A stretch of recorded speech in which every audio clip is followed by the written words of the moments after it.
Selamat pagi anak-anak ibu. Bagaimana kabarnya semua? Baik? Alhamdulillah baik. Kalau begitu sekarang ketua kelas tolong disiapkan dulu kelasnya.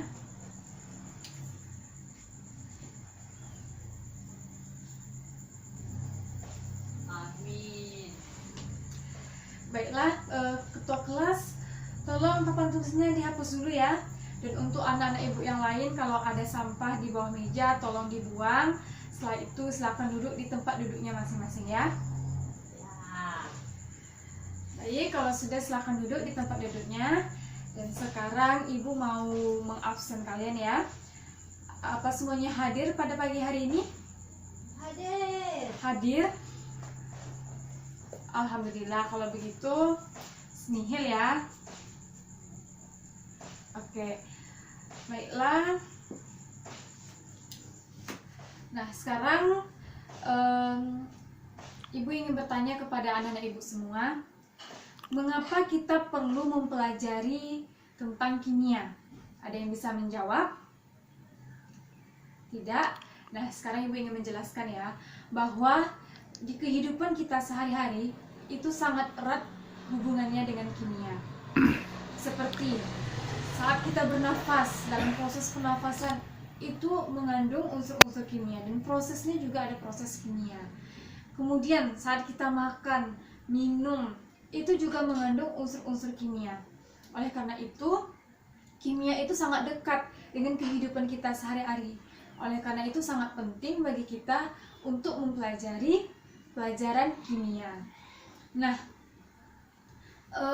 bagaimana kita bisa memahami pelajaran kimia?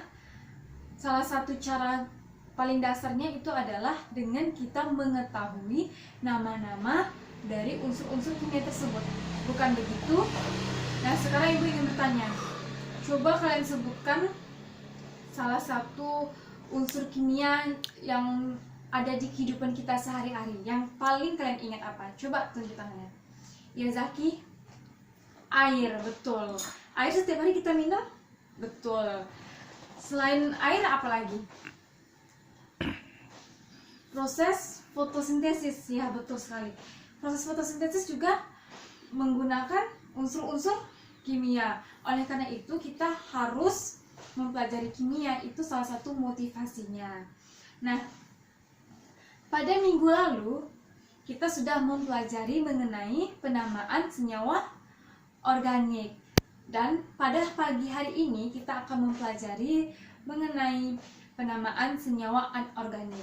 Adapun tujuan pembelajaran kita yaitu siswa dapat menuliskan penamaan senyawa biner dan poliatomik berdasarkan aturan IUPAC. Nah,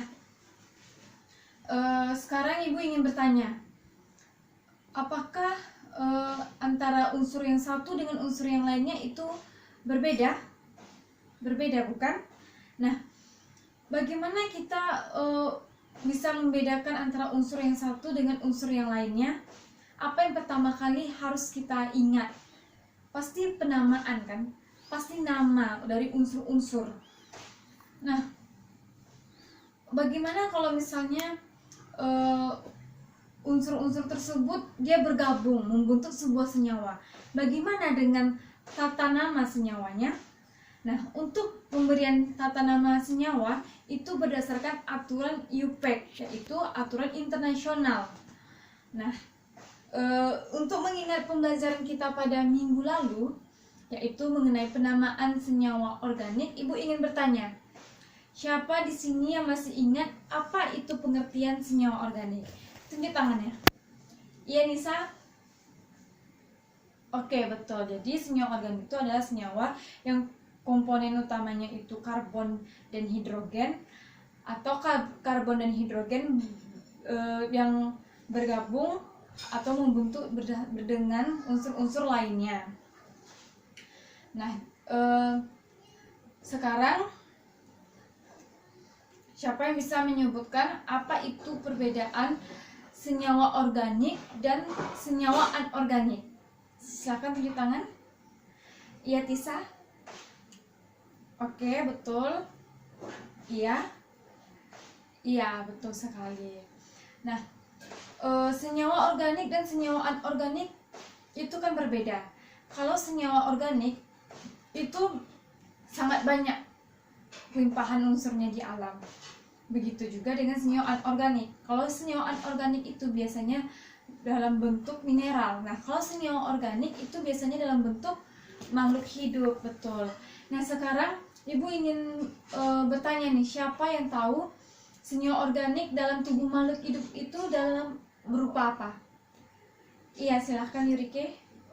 Iya, betul, dalam bentuk makromolekul. Nah, sekarang Ibu ingin bertanya kepada Yurike, di dalam tubuh kita kan ada biomakromolekul. Sekarang coba kamu sebutkan beberapa contoh dari biomakromolekul. Ya, karbohidrat, oke. Protein, oke. Lemak, oke. Nah, berarti Ibu anggap pembelajaran kita pada minggu lalu semua sudah paham ya. Baiklah, kalau begitu sekarang kita masuk ke pembelajaran kita pada pagi hari ini, yaitu penamaan senyawa anorganik. Sebelumnya, Ibu minta kepada anak Ibu tolong tidak ada buku yang tidak ada kaitannya dengan kimia, silahkan ditutup dan tolong diperhatikan ke depan. Kalau tidak ada yang mengerti, silahkan tanyakan ke Ibu. Nah, sekarang kita masuk ke penamaan senyawa anorganik. Nah, pada penamaan senyawa anorganik ini itu terbagi, yang pertama ada penamaan senyawa binar. Nah, pada penamaan senyawa binar ini terbagi menjadi dua macam, yaitu ada logam dengan non-logam dan non-logam dengan non-logam. Nah, sebelumnya apa itu pengertian senyawa binar? Nah, senyawa binar ini adalah senyawa atau penamaan untuk senyawa yang terdiri dari dua unsur yang berbeda, yaitu ada logam dengan non-logam. Nah, sekarang sebelum Ibu masuk, siapa yang tahu apa itu senyawa logam dan apa itu senyawa non-logam? Silahkan tunjuk tangannya. Iya, silahkan Trinur. Ya, betul. Ya, betul. Jadi, senyawa logam itu adalah senyawa yang berada pada golongan 1, 2, dan 3. Sedangkan non-logam itu yang berada pada golongan 5, 6, dan 7. Nah, pada penamaan logam dengan non-logam ini, ada pun tata namanya, yaitu logam yang pertama, logam, diikuti dengan non-logam, dan diberi akhiran ida. Nah, logam dengan non-logam. Logam itu dia bermuatan positif. Nah, sedangkan non-logam itu dia bermuatan negatif. Nah, sekarang Ibu ingin bertanya nih, apabila ada unsur positif dan unsur yang bermuatan negatif, apabila dia berikatan, maka dia akan membentuk ikatan apa? Siapa yang bisa? Ayo. Iya, Yolanda? Oke, betul, yaitu ikatan ionik. Berarti di sini Ibu kasih contohnya ya. NaCl. Nah, di sini NaCl ini yang bertindak sebagai logam siapa? Ya, si Yolanda silahkan. Natrium. Berarti non logam klorin. Nah, si natrium ini dia berapa? Ada berapa muatan positifnya? Ada 1 ya. Ya, betul Yolanda. Klorin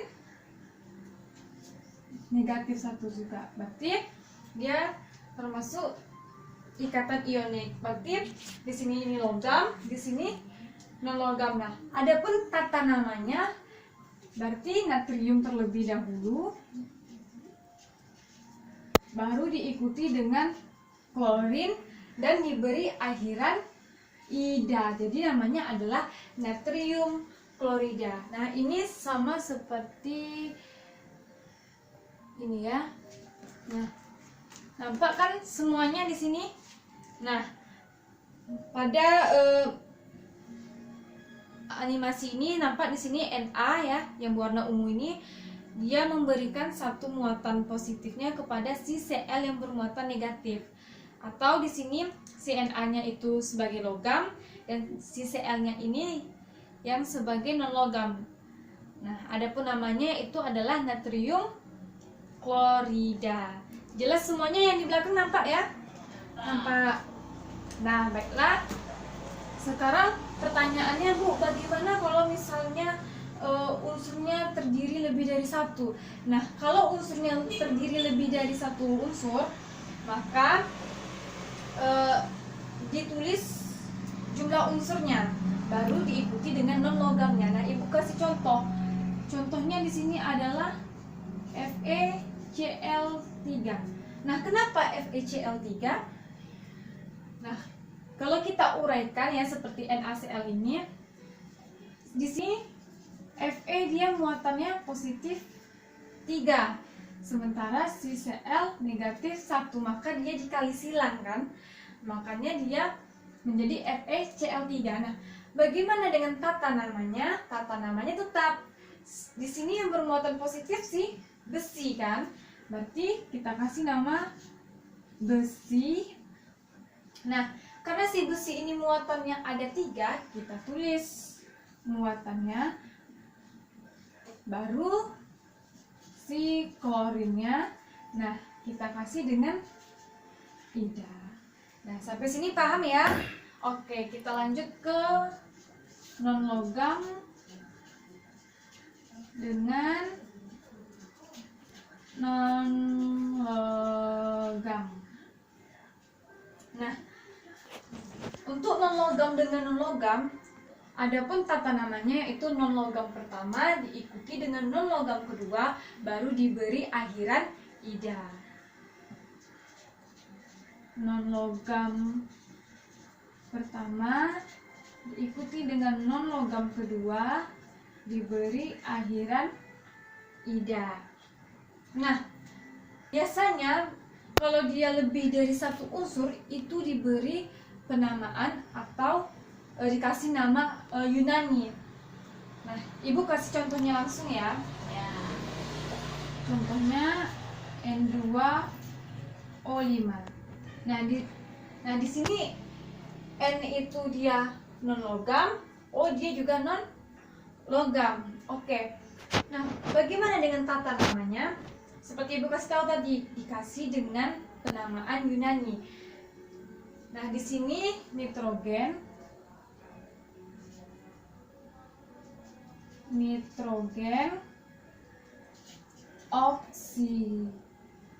oksigen ya, oksigen dikasih ida berarti oksida. Nah, karena si N-nya ini ada 2, maka kita kasih depannya di dan O-nya adalah pentaoksida. Nah, seperti ini ya. Nah, nampak ya anak ibu semua. Nah, di sini adalah penamaan menggunakan Yunani ya. Ya. Nah, sekarang ibu bertanya lagi nih, kalau dia non logam dengan non logam, kalau misalnya dia terjadi ikatan, berarti itu disebut dengan ikatan apa? Ayo, siapa yang bisa jawab? Lihat ini, ikatan kovalen. Nah, di sini tadi kan ikatan ion. Nah, kalau di sini ikatan kovalen. Nah, sampai sini paham ya? Oke, kalau tidak ada yang bertanya, Ibu langsung masuk ke yaitu penamaan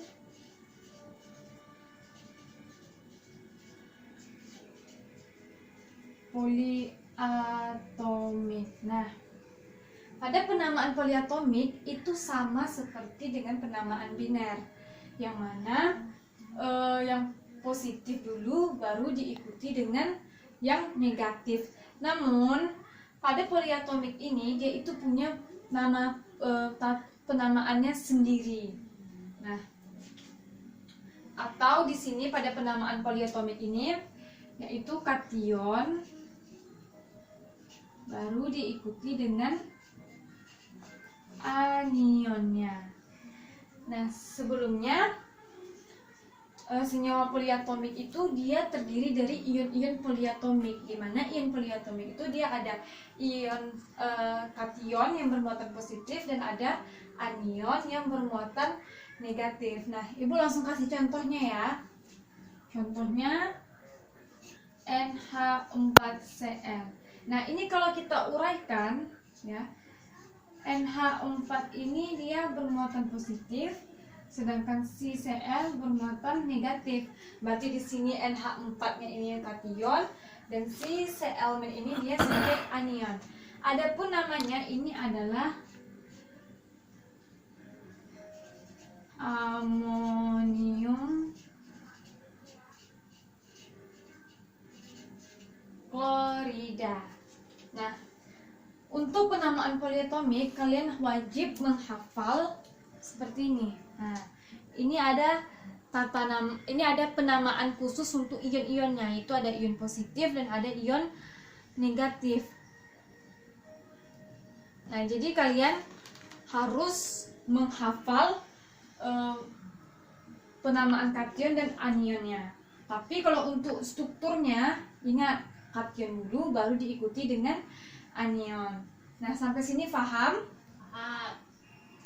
Ada yang ingin ditanyakan? Nah.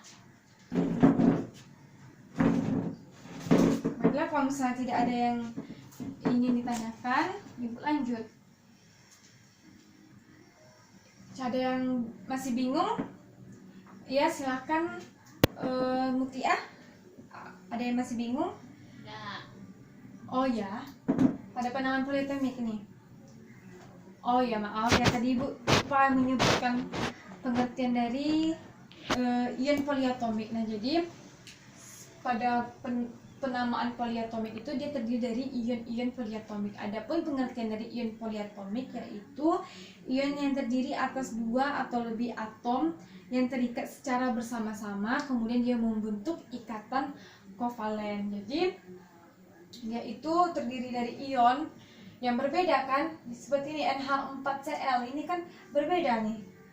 Ini bermuatan positif, ini bermuatan negatif, dia terikat dan membentuk ikatan kovalen. Itu pengertian dari ion poliatomik ya. Paham ya?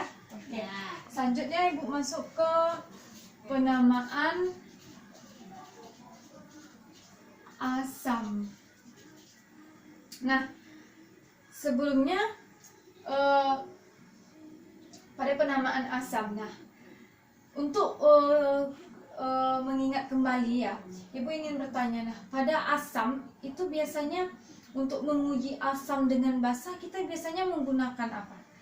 Apa kita langsung menyicip atau bagaimana? Ya Zaki?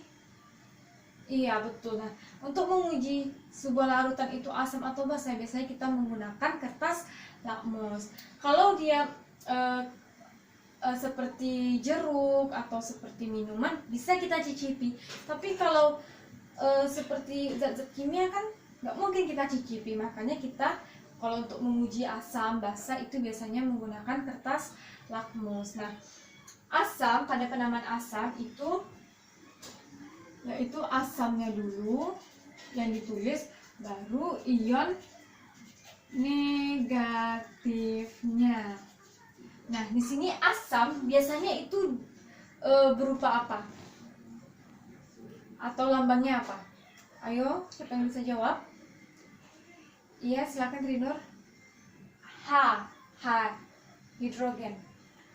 Oke, betul. Jadi di sini asam, Ibu kasih contoh ya. Contohnya adalah HCl. Nah, di sini kita kasih namanya adalah asam klorida. Kalau kita uraikan dia menjadi H+Cl-.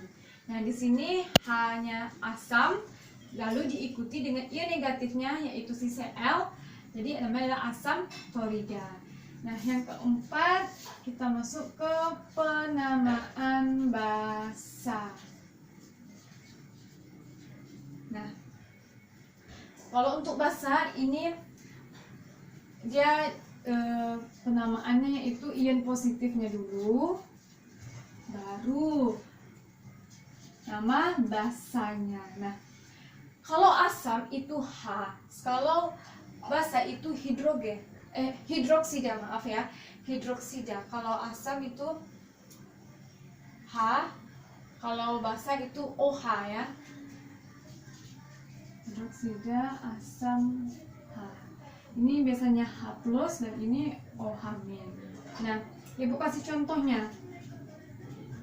Contohnya adalah NaOH. Nah, di sini yang bermuatan positif kan si Na kan. Nah, Na plus baru OH min. Nah, di sini ada penamanya adalah natrium hidroksida. Nah, natriumnya ini ion positif, lalu diikuti dengan basa natrium, jadi namanya natrium hidroksida.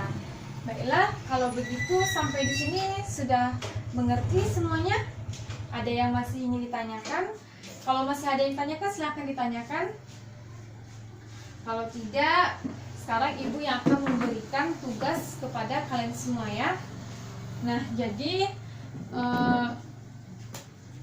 ibu meminta kepada kalian untuk membuat kelompok sendiri-sendiri ya. Silahkan pilih kelompoknya sendiri-sendiri, kemudian diskusikan. Siapa yang masih belum mengerti, silahkan tanyakan kepada kawannya. Nah, nanti setelah 15 menit kemudian ibu akan menyuruh kalian untuk mengerjakan latihan soal yang berada di halaman 25 nomor 1 sampai nomor 10. Nanti tugasnya kalian tulis di kertas lembar lalu dikumpulkan ke ketua kelas. Oke? Kalau sudah, silakan duduk sesuai kelompoknya masing-masing. Kemudian silakan berdiskusi, tapi ingat jangan sampai ribut, oke? Nah, kalau sudah, nanti setelah 15 menit silahkan kalian kerjakan latihan di halaman 25 nomor 1 sampai nomor 15. Tulis di kertas lembar. Baik, silahkan kalian kerjakan. Baiklah, waktunya sudah habis ya, sudah cukup. Silahkan dikumpulkan tugasnya ke ketua kelas. Nanti ketua kelas antar ke meja saya ya. Baiklah, sebelum pembelajarannya saya tutup, saya ingin bertanya siapa yang bisa menyimpulkan pembelajaran kita pada pagi hari ini. Ya, ada yang bisa? Ya, silakan bisa. Oke, betul. Betul. Ya, jadi kesimpulan kita pada pembelajaran pagi hari ini yaitu dalam penamaan senyawa anorganik itu terbagi menjadi dua, yaitu ada penamaan senyawa biner, penamaan poliatomik, ada juga penamaan asam dan ada penamaan basa. Nah, untuk penamaan biner itu terbagi lagi menjadi dua, ada logam dengan non logam, ada non logam dengan non logam. Nah, tata namanya itu logam dulu, baru diikuti dengan non logam, baru diberi akhiran ida. Kalau untuk non logam itu non logam pertama diikuti dengan non logam kedua, baru diberi akhiran ida. Nah, sedangkan untuk penamaan poliatomik itu kation dulu, baru diikuti dengan anionnya. Sedangkan untuk asam itu penamaan asam dulu, baru diikuti dengan ion negatifnya. Sedangkan penamaan basa yaitu ion positifnya dulu, baru diikuti dengan penamaan basanya. Baiklah. Nah, untuk minggu depan ya, ibu akan mengadakan ulangan harian. Jadi ibu minta kepada anak-anak ibu semua, tolong dipelajari betul-betul pembelajaran pada minggu lalu dan pada pembelajaran hari ini. Ibu akan mengadakan ulangan selama 1 jam. Jadi tolong dipelajari baik-baik ya.